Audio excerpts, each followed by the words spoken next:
katere ukrepe bi morali sprejeti, da bi bilo onesnaževanja vedno manj? Mi v bistvu bolj čistimo ta kosovni odpad, ki torej v bistvu je posledica, tako je kolega prej rekel, nekih kriminalnih dejanj, vandalizma ali karkoli. Torej v bistvu tu opozarjate več kot to, da to delamo, pokažemo, evo vi nas medijsko podprete, pokažete vsem občanom, kaj je in pol drugega ne moremo. To je ta vzgoja v bistvu občanov in državljanov in občank in ne vem kaj. Zanima me, katerih odpadkov pa je v Dravi bilo največ najdenih? Kolesa so verjetno, tako je kolega rekel, verjetno najbolj tisti pogosti, ko ga nekdo nekaj vzame, se nekam pele in pol valjda ga pač samo v Dravo da. Kako pa ocenjujete samo čistočo Drave?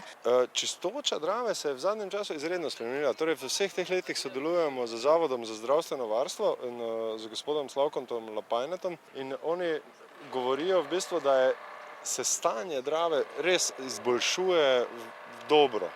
Torej, ampak to ni posledica naših akcij, ampak posledica torej ureditve iztokov, postavitve čistilnih naprav pri tovarnah. Čistilna akcija Čistimo Dravo poteka vsako leto. Zanima me, če je onesnaževanja vedno manj ali vedno več?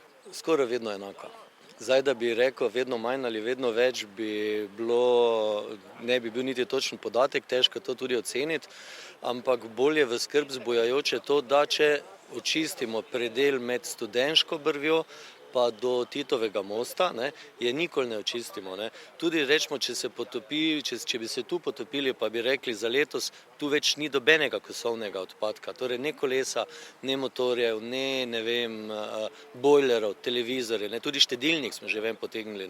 To, da nekdo vrže v vodo, je delo, verjetno težje, da ga vržeš v Dravo, ko bi ga pa odpeljal na Dinos.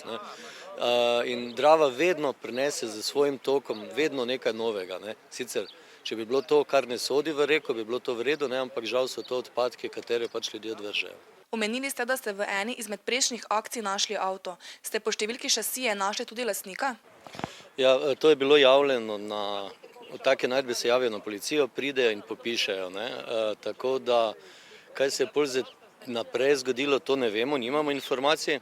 Je pa ena druga zgodba zanimiva, da pred 4-5 leti so eni otroci, mislim, da na Majstrovi, ukradli avto, noreli z njim po Mariboru in se zapeljali v Dravo. Seveda smo mimoidočim pa ljudem, kateri so spremljali vso dogajanje, napovedovali o modrem golfu, potapljači, ki so se pa pol dvignili, čez čas rekli, hvala Bogu, avto je tu, smo ga našli in smo ven dvignili rdečega Opel Kadeta za slovenjeglaško registracijo, ki je pa bil ukraden pred pol leta, z vsemi dokumenti lastnika, z vso prtljago, ker so se odpravljali na dopust.